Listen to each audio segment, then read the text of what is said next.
What's going on, everyone? Smith here, and I guess this will be a little bit of a part two, more spoiler oriented, and just a couple of notes that I had from Frieren that were more spoilery, and I didn't want to. I was trying to keep the spoilers to a minimum in my first video, but one of the things I wanted to compliment about the show was the RPG kind of role aspect of it. Like, Frieren is basically a maxed out int caster build, and she can get a lot done with that, but she still needs like a faith healer to deal with injuries or illnesses or curses and whatnot, or a warrior to tank monsters while she sets up spells and stuff. It's very I like how they did the whole RPG aspect in that capacity, because it's like, oh yeah, you need different members of the team with different specialties. Although Frieren, because she's become so OP, she is kind of a jack of all trades, almost. She can do a lot on her own, but it's pretty cool.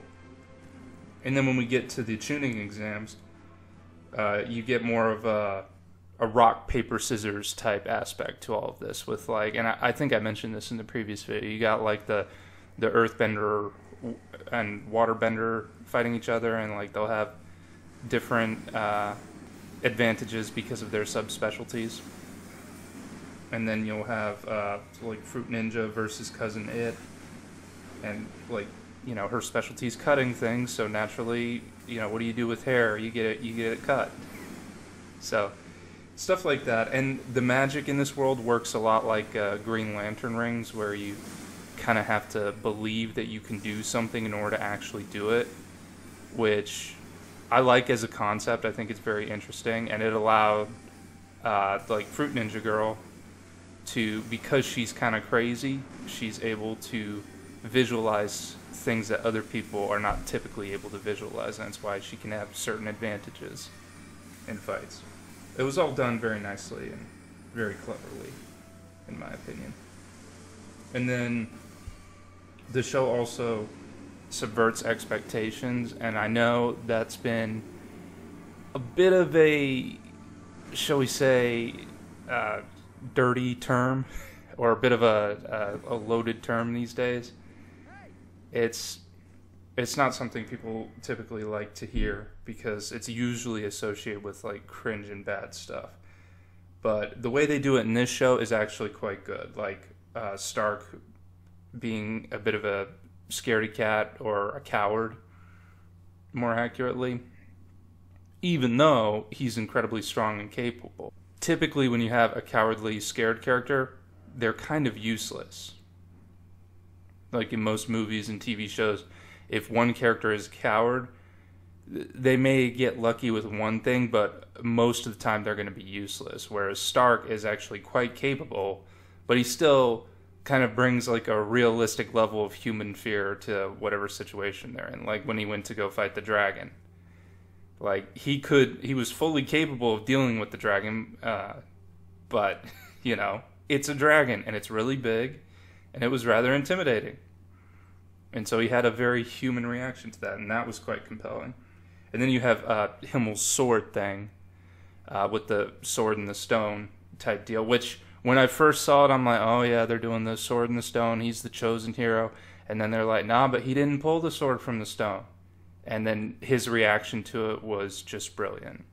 It really gives the show a level of sincerity, the fact that he was not the prophesied hero of destiny and all this stuff. He was just some guy who was trying to do the right thing. Big, like you would expect that he would be the guy to pull the sword from the stone. And that's why nobody really thought twice about it. Like even me, when I was hearing the story, I was like, yeah, got the sword in the stone. And the legendary Himmel came along and he yoinked it, and it's like, ta-da, and everybody clapped. And it's like, no, actually, he was not the chosen one. But he didn't let that dissuade him. He's like, I'm going to go defeat the Demon King anyway. And then I also really enjoyed the art style when the characters are being silly.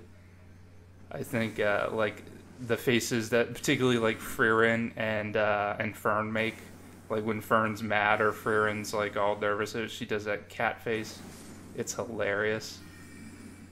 And I mean, it's that way in most animes. I find like that was the thing even in Avatar: The Last Airbender. Like whenever people were acting silly, they would do like really silly animations, which were quite good, quite entertaining. I love to see it. The show does a really, really good job of showing just how small, seemingly insignificant things can be just as impactful as bigger, more extravagant things. And this is probably best highlighted at the end of the season when we find out that Frieren and Himmel actually met a while ago. And one of the things that kind of really captured Himmel's attention was when Frieren used the flower spell that she learned from her teacher. It was her teacher's favorite spell. Which, I don't know about you, but I'm kind of wondering if she knew, like, I don't know how capable her teacher might have been, but was she able to, because there's a lot of her teacher predicting things that will happen and then they do happen. Did she just say that was her favorite spell? Maybe it was her favorite spell. But either way, that spell is what brought the two of them together. And as Siri, or Setia, points out, that spell is like silly, useless, it just makes some flowers, how ridiculous. And Frieren makes very clear when she's speaking to her, she's like, if any one of us, of the party of heroes, weren't there, we would not have been able to defeat the Demon King.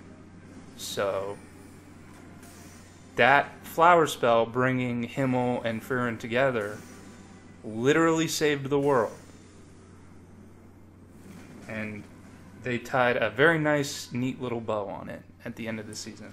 I very much enjoyed it.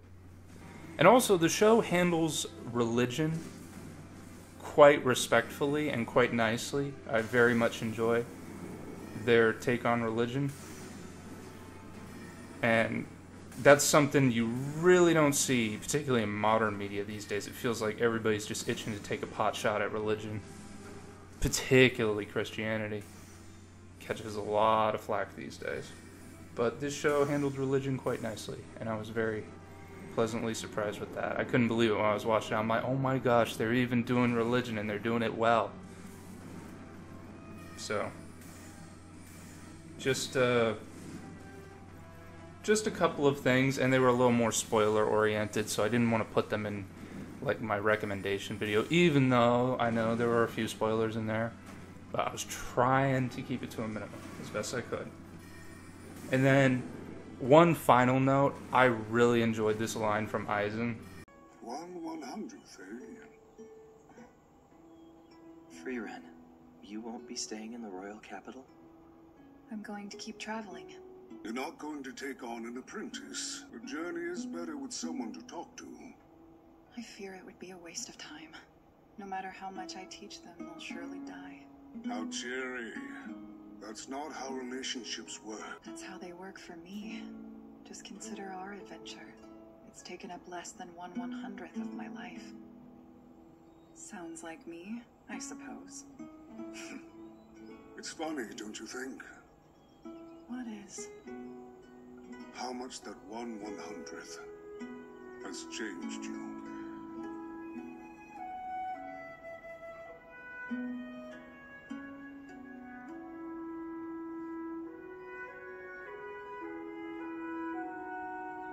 Goodbye for now.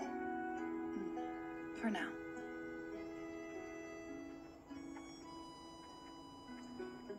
That, I don't know, something about that was just, it was so great. I enjoyed the heck out of it.